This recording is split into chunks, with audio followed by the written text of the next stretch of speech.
이번 주에 우리 교단 SBC Southern Baptist Convention 교단은 내시빌에서 총회를 가졌습니다. 작년에는 굶었어요. 우리 팬데믹으로 만나지 못하다가 올해 만났는데 20 몇 년 만에 가장 최대의 규모로 가졌다고 합니다. 우리 교단에서는 대의원이라고 하죠.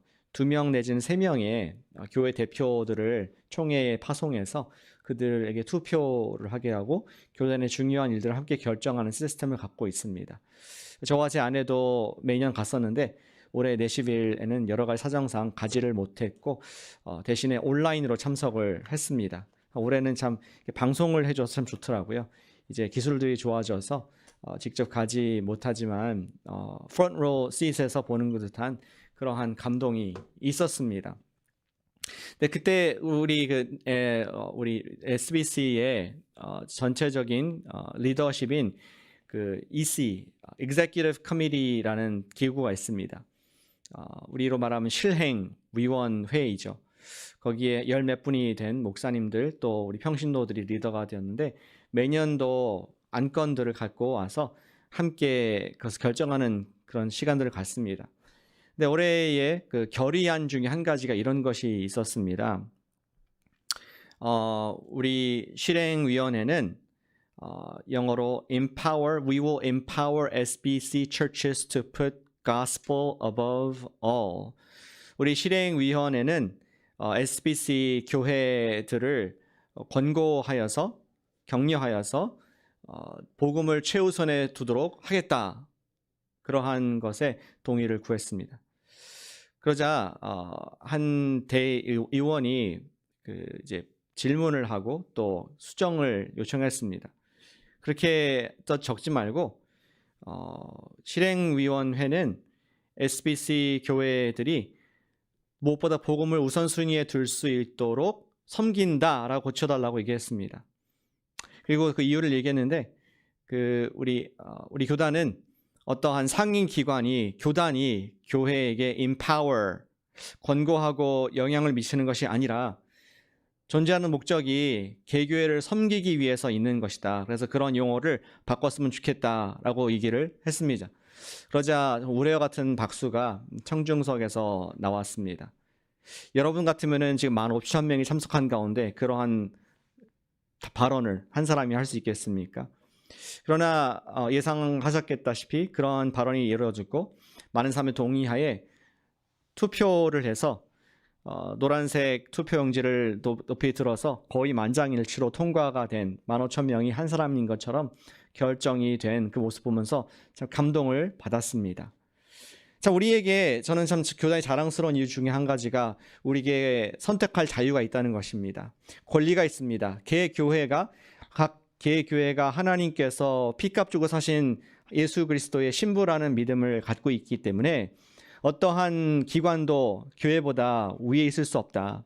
이러한 정신이 남친에게 정신이 또 우리의 정신이고 또 성경의 정신이며 또 우리에게 주신 하나님의 은혜라는 생각을 갖게 됩니다. 우리 모두에게는 선택권이 있습니다. 자유가 있습니다. 민주주의가 준 자유라고 착각하지 마시길 바랍니다. 또는 자본주의가 주는 특혜라고 오해하지 마시길 바랍니다. 우리에게 그러한 선택이 있는 이유는 우리 모두를 하나님께서는 당시의 형상을 따라 지으셨기 때문에 우리 로봇으로 창조하신 것이 아니라 각자가 원하는 것을 의지를 가지고 선택할 수 있는 자유를 주셨기 때문에 저와 여러분들에게 이러한 자유와 선택이 있는 줄로 믿습니다. 우리 개교에게도 권한이 있는 것은 above, 위로부터 주셨기 때문에 있는 것인 것을 우리는 참 매일 감사할 수 있어야 하겠습니다. 그런데 영적으로 보면은 문제가 있습니다. 사탄은 정반대 일을 하고 있습니다. 우리에게 하나님께서는 자녀로서 선택권을 주셨습니다. 우리가 죄를 지을 수 있는 선택도 있습니다. 선을 할 수 있는 선택도 있습니다. 자발적으로 하나님 사랑할 수도 있고 안 할 수 있는 선택이 있습니다. 그러나 인류의 원수인 사탄이란 존재는 우리에게 그 선택을 빼앗아가는 거짓의 아비요 또 죄의 유혹을 하는 역할을 해왔습니다. 옛날 동산에서도 하와에게 옛뱀이 그녀를 유혹했습니다. 정녕 이 실과를 먹는 날에는 네가 죽지 않을 것이다 라고 하면서 그가 먹지 않을 수 있는 자유를 빼앗아 버린 것이죠. 먹을 수밖에 없게 거짓말을 하고 설득을 하여서 죄를 짓게 만드는 일을 했습니다. 하나님의 딸로서의 선택의 자유를 잃어버리게 한 것이었죠. 오늘날도 전도를 하다 보면은 참 놀라울 때가 많이 있습니다. 우리는 매주 이렇게 성경 말씀을 듣고 예수라는 이름을 오늘도 찬양하고 있습니다. 그러나 많은 사람들이 예수님이라는 이름의 의미를 모르고 있다는 것이 놀랍다는 생각하게 됩니다. 복음을 단 한 번도 들어보지 못한 분들이 바로 여러분들 옆집에 있는 분들이 있을 수 있다는 것입니다.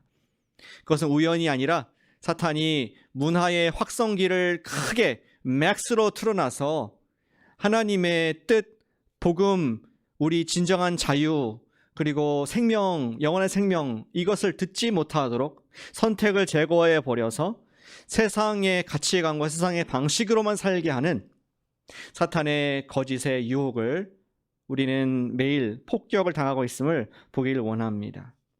하나님께서는 우리 모두에게 주님의 길을 택할 수 있는 권리와 선택을 주셨음을 기억을 해야겠습니다. 우리가 하나님의 길을 택한다는 것을 성경적인 용어로 믿음이라고 얘기를 합니다. 믿음, 우리 많이 쓰는 단어이죠. 우리는 믿음의 선택이 무엇인지 정확히 알고 또 그 선택이 무엇인가 알려줄 수 있어야 하겠습니다. 다른 사람에게도. 그럴 때 날마다 우리가 알고 선택할 때에 진정한 저와 여러분들은 자유, 주님 안에서 영적인 자유를 누릴 수 있습니다. 믿음의 길을 택한다는 것이 무엇인가 하는 말씀을 오늘 로마서 10장에서 살펴보기를 원합니다. 믿음을 택한다는 것은 우선 이런 뜻입니다. 사람의 의를 내려놓는다는 뜻입니다. 사람의 의를 내려놓는다는 것이죠. 같이 해주시면 감사하겠습니다. 사람의 의를 내려놓자. 사람의 의를 내려놓자. 믿음을 택하기 위해서는 사람의 의를 내려놓아야 할 것을 사도 바울을 글 통해서 말씀해주고 있습니다. 바울은 지난주에 이어서 9장에 이어서 이스라엘이 지금 믿지 않고 있는 이유들을 분석해가고 있습니다. 지난주 말씀에서는 하나님의 선택, 하나님께서 선택한 이스라엘이 있고 선택하지 않은 사람들이 있다는 것을 발견했습니다. 하나님께서는 주권자이시고 그분께서는 창조주이셔서 그분이 택하는 사람도 있고 택하지 않은 사람도 있기 때문에 믿지 않는 이스라엘이 있구나 하는 것을 뼈저리게 경험하게 되었습니다. 그럼에도 불구하고 하나님의 마음은 그 믿지 않는 이스라엘이라도, 믿지 않는 여러분들과 저의 가족이랄지라도 멸망을 당하지 않기를 원하시는 것이, 회개하고 돌아가기 원하시는 것이 아버지의 마음이라는 것을 우리가 듣게 되었습니다. 오늘 10장에서는 이제 사람의 관점을 보게 됩니다. 하나님께서 택하지 않았기 때문에 믿지 않는 그러한 부분이 있습니다. 그러나 바울이 또 깨닫게 된 것은 이스라엘 쪽에서도 문제가 있었구나. 이스라엘이 하나님의 방법, 하나님의 의를 택하지 않기 때문에 믿지 않고 있구나. 구원받지 못한 가운데 있구나 하는 그러한 사실을 경험을 하게 되었습니다. 무슨 말입니까? 어찌 하나님의 백성 이스라엘이 하나님의 방법을 택하지 않을 수가 있었겠습니까? 바울은 그것을 조금 더 깊이 우리에게 보여주고 있습니다. 2절 말씀 보시길 바랍니다. 내가 증언하노니 그들이 하나님께 열심히 있으나 No mistake. 이스라엘 유대인들은 열심하면은 둘째가라 서러운 사람들이다. 아시죠? 지금도 열심히 지금 이스라엘에서는 그들이 유대교의 모자를 쓰고 또 유대교의 전통을 따라서 철저하게 열정적으로 율법을 따르는 삶을 살고 있습니다. 날마다 기도하고 통곡의 벽에서 막 이렇게 흔들면서 기도하는 모습을 여러분들은 화면에서 보신 적이 있을 것입니다. 그들은 열심히 있으나 문제는 무엇입니까? 2절에 올바른 지식을 따른 것이 아니니라. 그들이 선택을 하지 못한 이유는 몰라서 그랬다. 무엇이 하나님의 의인지를 모르고 열심히 살았기 때문에 그렇다. 모르는 상태 가운데 열심히면 어떻게 될까요? 올바르지 못한 것을 열심히 하게 되는 것 아니겠습니까? 그것이 3절의 말씀입니다. 하나님의 의를 모르고 하나님의 의 대신에 자기 의를 세우려고 힘써 결국 하나님의 의에 복종하지 아니하는 결과를 가져왔다. 이스라엘이 잘못된 선택을 했기 때문에 믿지 않는 가운데 있구나 하는 것을 알게 되었습니다. 하나님의 의가 올바른 선택인데 자기 의를 택했다는 것을 지적을 하는 것이죠. 하나님의 방법을 버리고 나름대로의 길을 택했습니다. 의라는 것은 righteousness, 옳음. 누구에게 옳은 겁니까? 하나님께 옳은 것. 그것이 길이고 진리입니다. 하나님께서 정해 놓으신 올바른 정석 방법이 하나님의 의입니다. 그분의 보실 때 올바른 구원의 방법입니다. 그렇다면 왜 이스라엘은 계속 주구장창 하나님의 말씀을 알아왔음에도 불구하고 잘못된 자기 의를 결국은 택하게 되었을까요? 이스라엘이 택한 의는 한마디로 율법이었습니다. 율법을 행하는 것이었습니다. 설명이 좀 묘하는 것 같아요. 율법으로 하나님의 인정을 받고자 한 것이 그들의 치명적인 오류였다는 것입니다. 물론 율법 자체가 나쁜 것은 아니었습니다. 하나님께서 주셨거든요. 그렇죠? 하나님께서 이스라엘에게 선물로 주신 것이었습니다. 마치 결혼식 할 때 신랑이 신부에게 결혼식 반지를 주듯이 하나님께서 사랑하는 이스라엘, 신부 같은 이스라엘 향해서 반지로 주신 것이 율법이었습니다. 율법 자체는 나쁜 것이 아닙니다. 하나님께서 백성들에게 기대하고 계시는 스탠더드, 넌 내 깨끗한 신부이다, 내 거룩한 신부이다, 세상과 구별되는 그러한 삶을 살 사람이다 하고 삶의 지침을 주셨습니다. 하나님의 선택을 받은 백성들은 거룩하게 산다는 것이 어떤 것인가 봐야 했는데 그 모델로 준 것이 율법이라는 것이죠. 그런데 세월이 지나면서 이스라엘은 하나님께 대한 사랑이 식어지고 남은 것은 반지였습니다. 남은 것은 율법이었습니다. 그 율법 지키는 것 자체가 목적이 되어버린 것이죠. 하나님과의 사랑의 원래 그 마음 관계성들은 다 식어지고 뼈다귀만 남은 그러한 율법 자체만 남은 율법 중심의 종교가 되어버린 것이 문제라는 것을 바울이 알게 된 것이죠. 그리고 그것을 지키는 것을 법으로 만들고 그것이 그들의 잘 지킬 때에는 기분이 좀 좋고 내가 좀 더 인정을 받을 것 같고 그 반지를 못 지킬 때는 실패자고 나고자고 죄를 지는 것 같은 그러한 자기 나름대로의 열심의 종교를 만들었다는 것을 바울이 관찰하게 되었습니다. 저는 결혼을 주례할 때마다 이 예비 신혼부부에게 요구하는 것이 있습니다. 결혼 서약을 당신이 적어봐라.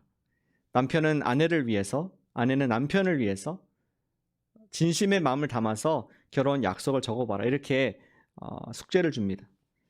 그러니까 어떤 남편들은 적습니다. 아내한테 읽어줄 때 나는 평생 당신을 위해서 아침마다 브렉퍼스트를 만들어 주겠습니다.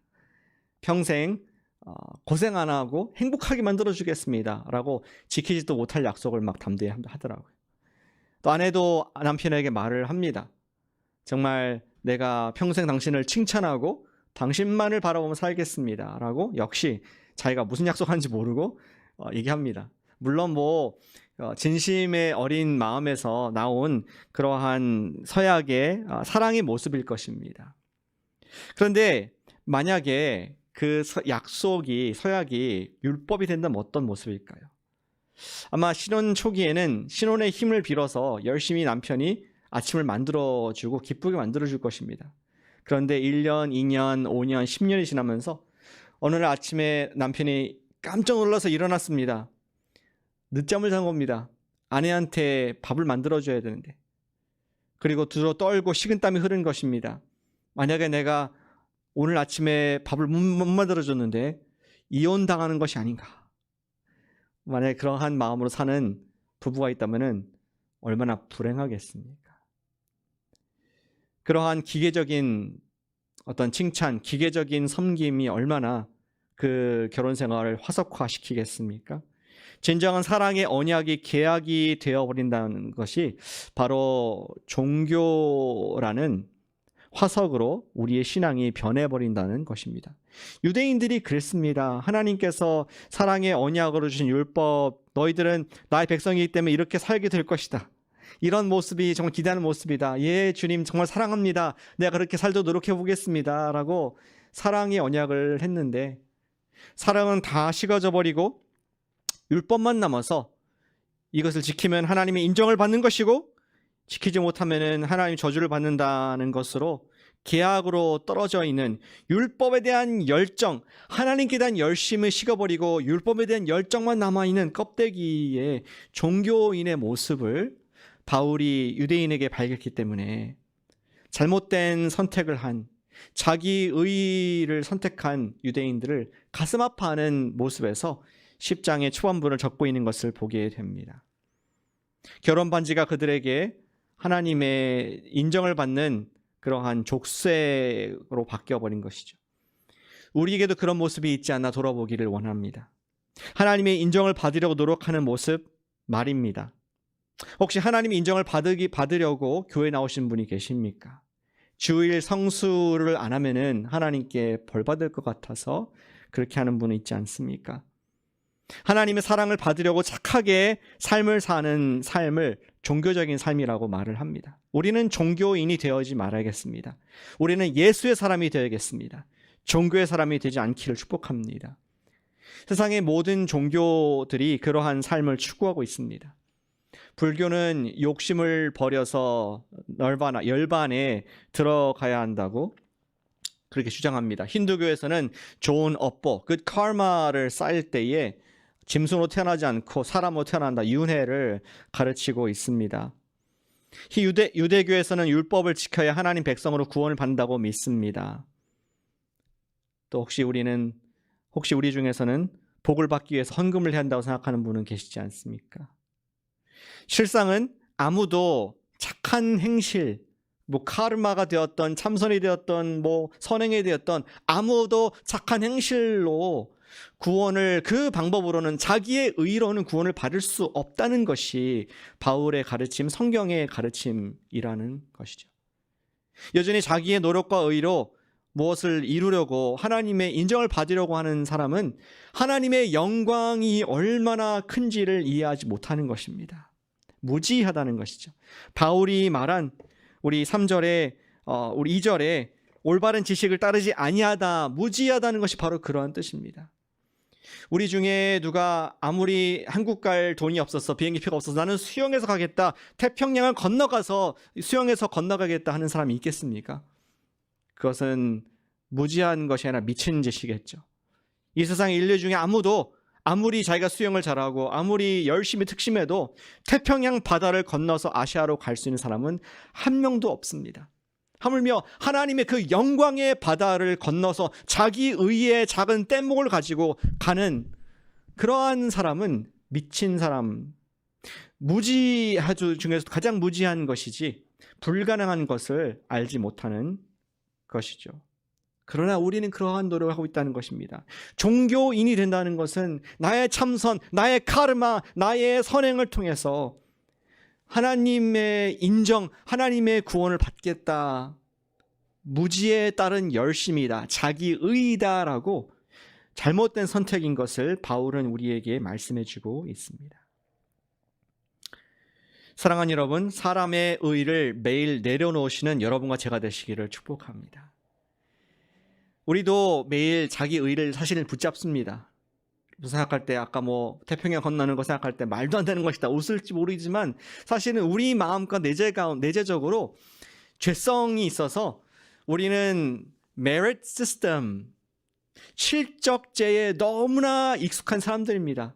그것이 우리 본성과 같습니다.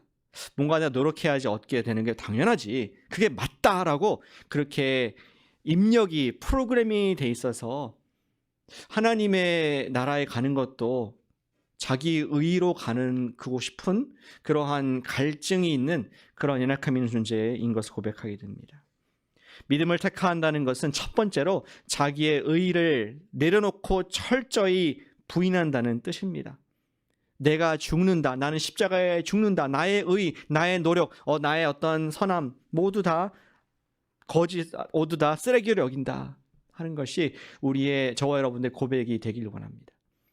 그렇다고 우리가 도덕, 율법, 폐기론자가 되라는 것은 아닙니다. 거룩한 삶을 포기하고 마음대로 살아라, 그러한 뜻은 더더욱 아닙니다. 다만 하나님의 인정을 받는 수단으로, 내가 그분의 칭찬을 받는 방법으로 선을 하려면은 하덜 말라, 이러한 말씀을 드리는 것이죠. 여러분들이 자녀들을 평가할 때 여러분들 자녀를 공부 실적으로 평가하는 부모가 있습니까? 너는 장자는 A 받았고 차자는 C를 받았으니까 A를 더 사랑해, 그런 부모가 어디 있겠습니까? 성적으로 자녀를 평가하는 부모는 없습니다. 다만 자녀이기 때문에, 내 몸에서 난, 내가 정말 생명을 걸고 사랑하는 자녀이기 때문에, 사랑하기 때문에 사랑하는 것이지 다른 이유의 인정이 없습니다. 우리의 실적, 종교심을 가지고 하나님의 인정을 받으려고 노력하는 것 자체를 우리는 멈춰야 하겠습니다. 특별히 교회 일을 열심히 하는 분들 중에 그런 마음이 있을 수 있습니다. 내가 이렇게 이번 주에 열심히 했는데, 이렇게 BBS를 섬겼고, 이렇게 예배를 섬겼고, 이렇게 셀을 섬겼는데 하나님께서 나를 인정해 주지 않으실까? 하나님께서 나를 더욱더 칭찬해 주지 않으실까? 그런 마음이 있는 분들은 은근히 다른 사람들의 인정과 칭찬을 갈구하는 모습들로 부작용이 나오게 됩니다.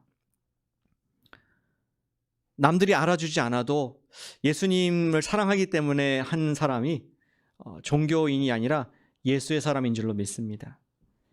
나름 세상에서 죄를 덜 짓고 착하게 살았기 때문에 하나님께서 나의 기도를 들어주실 거야 하는 마음도 자기 의에서 나오는 우리의 마음인 것을 돌아보게 됩니다.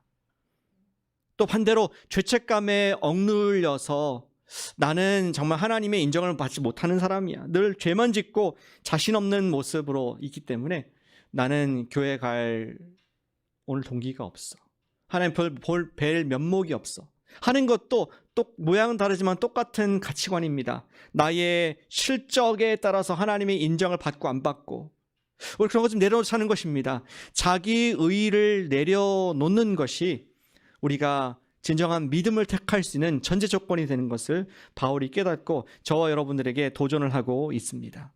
우리 결단하십시다. 나의 의의를 내려놓겠습니다, 주님.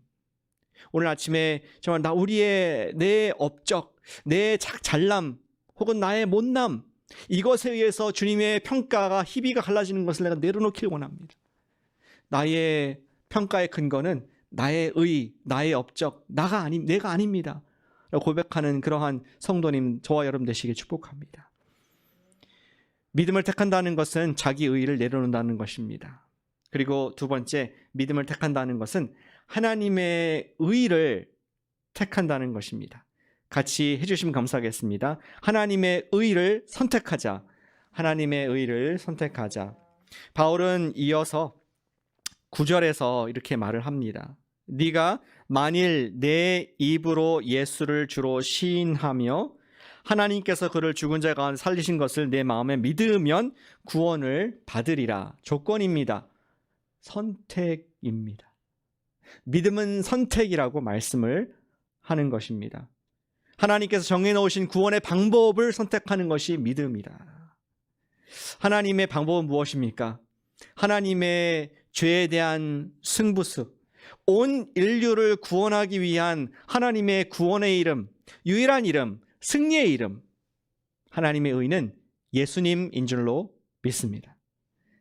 다시 말해서 우리가 예수님을 선택할 때 그것이 믿음의 선택이고 우리 그것이 승리의 선택인 줄로 믿습니다. 아멘. 그렇다면 예수님을 선택을 어떻게 하는지 바울은 얘기를 해주고 있습니다. 선택의 지금 선택을 하는 방법을 우리 구체적으로 말씀해주고 있다는 것이죠. 2단계로 되어 있습니다.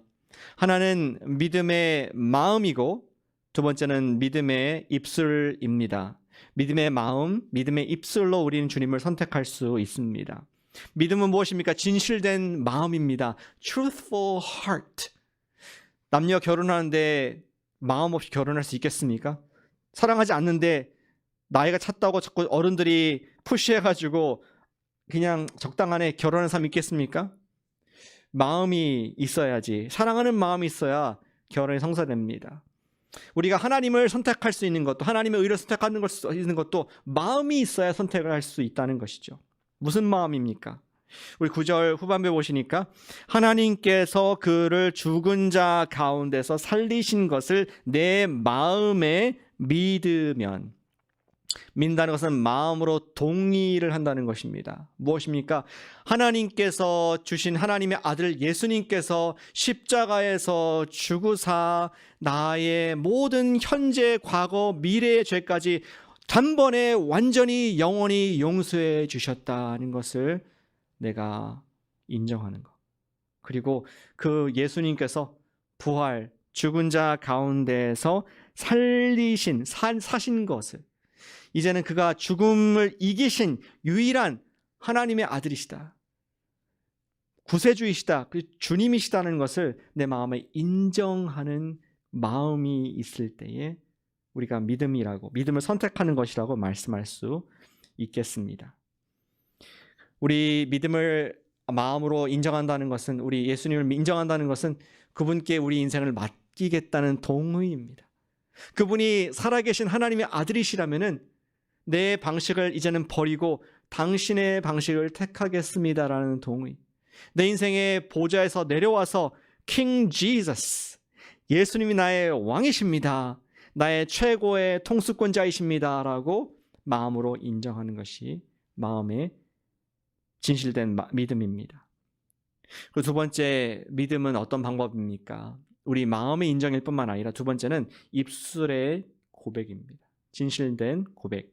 9절에 네가 만일 내 입으로 예수를 주로 시인하며, 예수님을 Lord, King, 나의 주님으로 믿는 것을 입으로 고백할 때에 그것이 구원을 받을 수 있는 선택이다 얘기를 하는 것이죠. 일전에 말씀드렸습니다. 이 단어 시인이라는 단어 confess, 호모로게오, 호모는 같다, 로게오는 language, 거기서 나왔죠. language, 말하다, 같은 말을 하다. 여기 있는 것과 내 마음에 있는 생각과 동의가 입에서 같은 것이 나온다는 것입니다. 거짓말은 뭡니까? 속에서는 B로 생각하는데 입으로는 A를 말하는 것이 거짓말 아니겠습니까? 그런데 A를 품고 A를 말하는 것, 호모로게오, 입으로 시인할 때에 구원받는다. 왜 하나님께서는 우리의 입술의 시인을 원하실까요? 선택하는 자, 하나님을 선택하는 자가 왜 입으로 시인이 될까요? 결혼식이 자꾸 생각나는데 얼마 전에 주례를 해가지고 저는 결혼식 하시는 분들한테 결혼 의사를 묻습니다.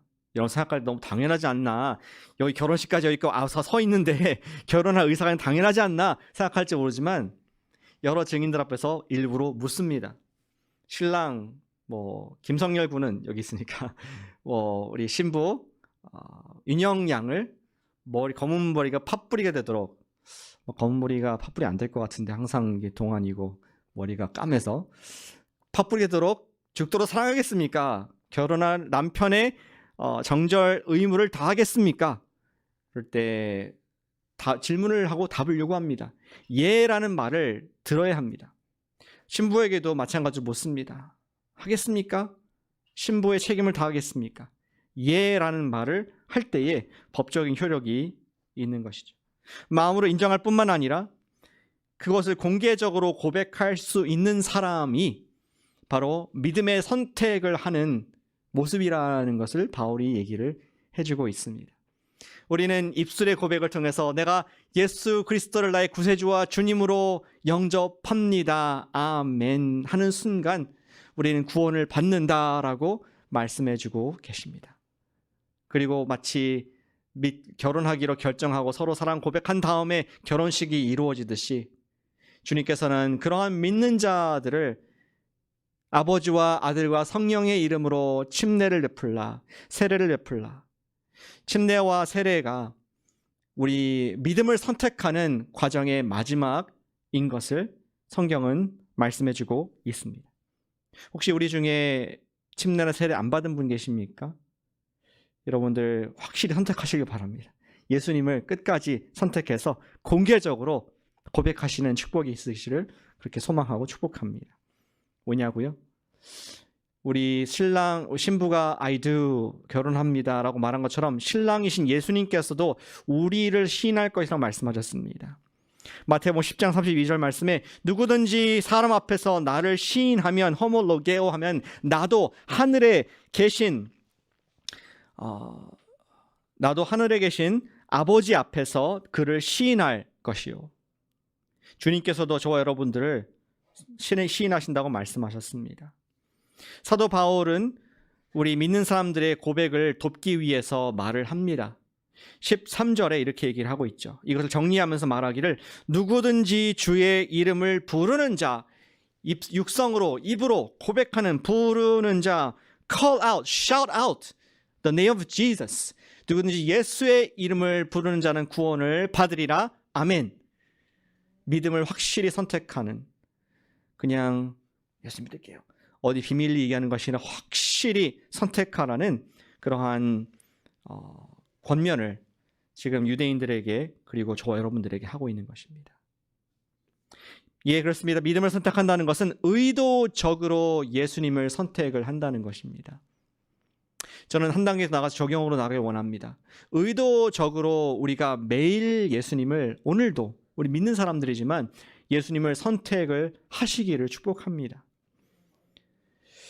저는 우리 집에 아내의 권유에 따라서 그림을 하나 샀어요. 거실에. 지난달에 2월달에 이사를 오면서 렘브란트의 돌아온 탕자의 그림을 샀습니다. The Return of the Prodigal Son 이라는 그림을 샀는데 여러분도 보신 적 있을 것입니다. 이 그림은 예수님의 탕자의 비유, 누가복음 15장에 있는 탕자의 비유를 그림으로 만든 것입니다. 그런데 잘 보시면은 렘브란트도 우리에게 선택을 하라라고 보여주고 메시지를 주고 있는 것입니다. 여기 보시면은 아버지가 빨간색 옷으로 입고 있고, 예, 지금 둘째 아들 탕자입니다. 그리고 여기 뒤에 보면은 여긴 종인 것 같고요. 어두운 데서 또 바라보는 사람인데 큰아들입니다. 큰아들의 모습이 있고 작은 아들이 있습니다. 그리고 저와 여러분들에게 어느 아들이 되겠느냐, 밝은 색채로 하이라이트하면서 저와 여러분들에게 선택이 무엇인가 자명하도록 우리에게 인도하고 있는 렘브란트의 마음을 읽을 수 있길 바랍니다. 큰아들은 무엇을 상징합니까? 종교를 상징합니다. 내가 아버지 집에서 정말 평생 조금도 곁길로 가지 않고 충성되게 섬겼기 때문에 당연히 아버지의 인정을 받고 나에게 더 많은 좋은 것을 주셔야 됩니다 라고 그러한 자기의로 가득한 큰아들의 모습을 그리고자 했습니다. 그는 unhappy합니다. 어둠 가운데 있습니다. 아버지께는 불만이 있습니다. 작은 아들은 믿음을 상징합니다. 자기의 모든 것을 다 내려놓고 아버지, 제가 이 누더기로 왔습니다. 잘한 것이 없습니다. 아버지의 아들로 인정받을 만한 업적이, 실적이 없습니다 라고 백기 들고 자기의 의를 내려놓고 다가온 아들의 결말이 어떠한가를 우리에게 보여주면서 You choose. 믿음을 선택할 것인가? 종교를 선택할 것인가? 저 여러분들에게 제 마음속에, 저희가 아침마다 보니까 제 마음속에 선택을 주고 있습니다. 사랑하는 여러분, 여러분들은 무엇을 택하겠습니까? 기계적으로 돌아가는 종교적인 생활, 내가 열심히 살면은, 열심히 내가 주님 뜻대로 살면은 하나님께서 복 주실 것이야 라는 종교인이십니까?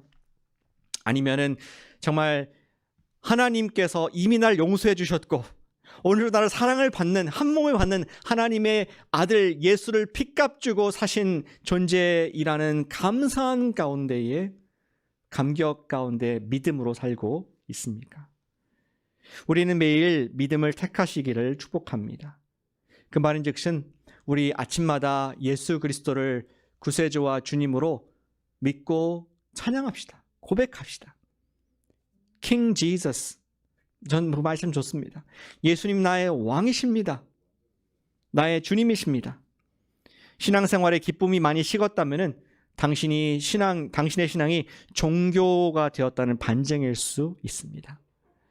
어떠한 퍼포먼스, 교회 나오고 봉사하고 섬기는 모습에 목적을 두지 않고 우리 주님께 예배드리는 내 개인의 조용한 은밀한 만남의 시간을 우리가 투자하길 원합니다.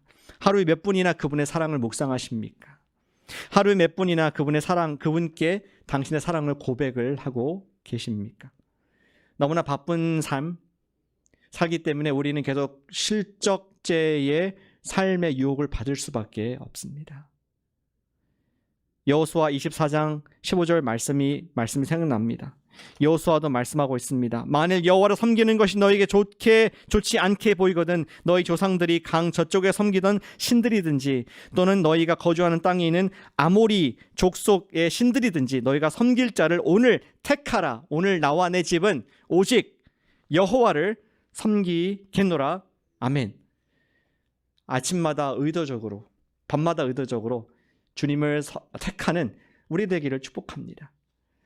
아침에 유튜브 노티피케이션이 뜨죠? 아침 예배 선택해서 보시길 바랍니다. 선택해서 기도하시길 바랍니다. 선택해서 큐티하시길 바랍니다. 선택해서 주님을 사랑하여서 우리가 종교인이 아니라 신앙인으로서 주님의 백성으로서 살아가는 여러분과 제가 되시길 축복합니다.